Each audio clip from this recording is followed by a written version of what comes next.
seconds. But here now in the Navigant Credit Union Broadcast Center, I did see my next guest pop in, and I know he is a busy guy. John Simmons, who actually works pretty much right around the corner, is right around the corner.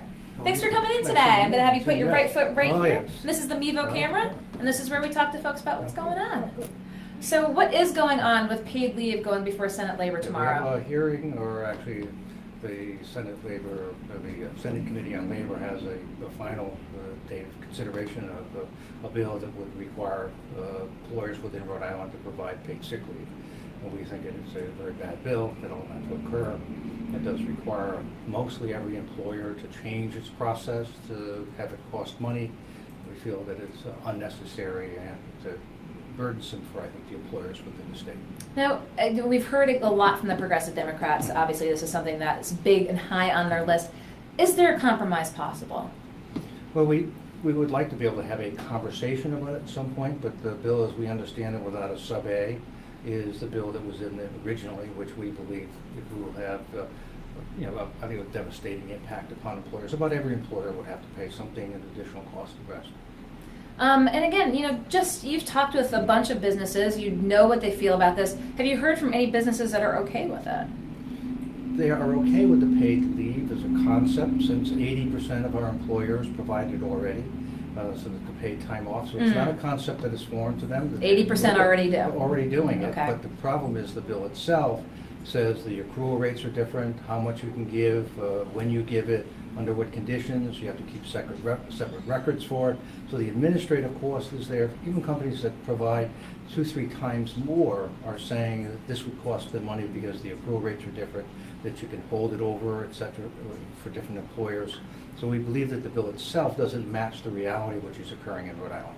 And what could potentially be a compromise be? I mean, would you have to sit down and hash that out? We would have to sit down and talk to them, because their bill has an enforcement provision, for instance, which does not exist in statute today, which would provide heavy penalties on employers. And if they miss, say, 7 people, it would be 7 times. So we believe there's so much work to be done, it would take some time to do it. Now, it seems, we've had a few progressive Democrats in here talking about it. They talk about other states having it and saying it's, sort of a human right for those, again, other 20%. What do you have to say when they make that sort of argument? Well, it's interesting. Most of the employers, we say, already do it in Rhode Island because it's the right thing as an employer to do for its employees.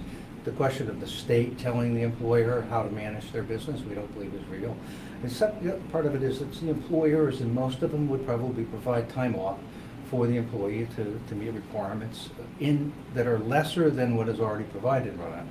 Rhode Island is one of 4 or 5 states that has a temporary disability and the TCI. If this paid sick leave we would be the only other state other than California which has all of this paid time off. Okay. And so we believe this is way beyond what's appropriate or necessary or where the market is going. You don't need to mandate something that is actually going to occur in Rhode Island. And so, will you be up there tomorrow making your case for the business community? Well, that's our concern. It is actually only for consideration. And we don't know if the bill is already currently on is the onerous bill that was in months ago.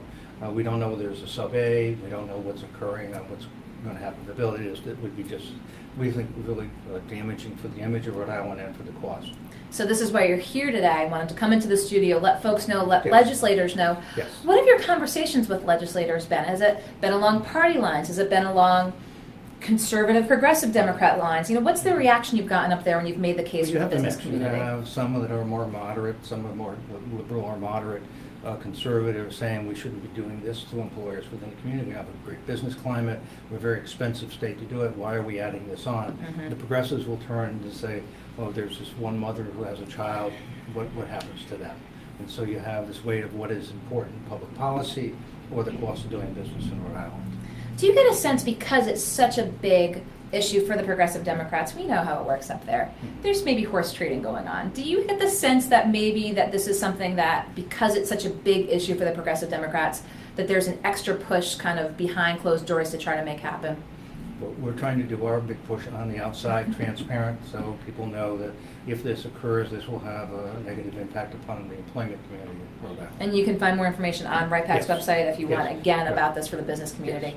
Should folks reach out to you if they have concerns as business owners? Reach out to John Simmons at RIPEC. .com, and just give us a call or email us, and we'll talk to you about it. And I know you had a busy day, and this is a big thing of importance to the business community, but give us a quick overview of what else is on your agenda up there right now. Well, today there's another hearing on it's called at-will employment. Rhode Island, there's only one other state that has the requirement you have to be terminated only for cause.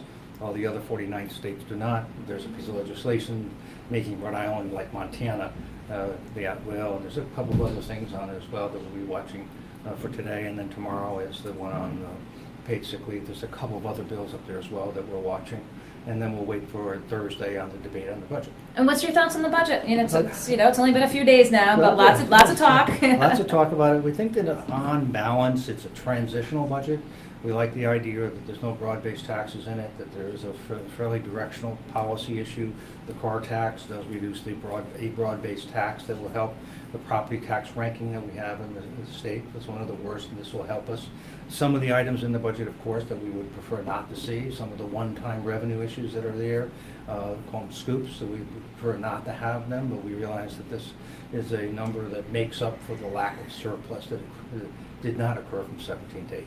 And you did research, you put out some on that again when we had the May revenue estimating conference. What's your expectations moving forward? There seems to be several schools of thought, but talk with folks about what you had found. And are we going to have this sort of surprise gotcha moment when they're like, oops, you're close to $100 million short? On this year, that's what occurred on the revenue estimating conference. There was an estimate in November that was more, I guess, rosy than it should have been. Then the May one came and they had to drop their revenues down fairly substantial, about $130 million shortfall. So you had to make it up. So that's the transitional nature of the budget, we believe. We believe that the economy overall is stable. It has some life to it. Unfortunately, there are parts of it that we find a little bit weak. For instance, the employment numbers seem to be doing better, except when you look at who's being employed, and that's the physicians that are lower income. It's actually the ones that will be most adversely impacted by a paid leave or a minimum wage will be the jobs that we are growing in Rhode Island. The hospitality industry, for instance, is the largest grower of jobs, and those are the ones will be negatively impacted by this. So, and we're seeing that the lower wage jobs are being created, the higher wage jobs we're losing. So overall, for the tax revenue for the state, we feel it's a little bit weaker. That's why we're not real positive on the outer year revenues. And so, we hear these numbers, we hear, unemployment's great, but we have, again, all of these sort of low-wage jobs. Do you think the state's doing a good enough job, making, again, the moderate to higher-wage jobs a priority? We think that there was an effort. We believe the governor has tried to do that with the Commerce Corporation and the directions they took with the plan that was there to create these types of jobs, and it's going to take some time. Our difficulty, we seem to be working against ourselves. Now we turn around and we do a paid leave, we do minimum wage increases, we do all of the other legislation that makes it harder to be an employer in the state. It's hard to argue when you're one of the highest cost states in the nation, when you're the most regulated business community in the country, to say, why aren't we growing? Because the foundation quite isn't there. We need to sort of slow down a little bit on the employer-controlled legislation. So again, being here today, I know you've got to head up to the State House, but from the business side of things, because we've heard so much for the paid leave, do you think that your side of the story and sort of the case that you're making has gotten out there enough?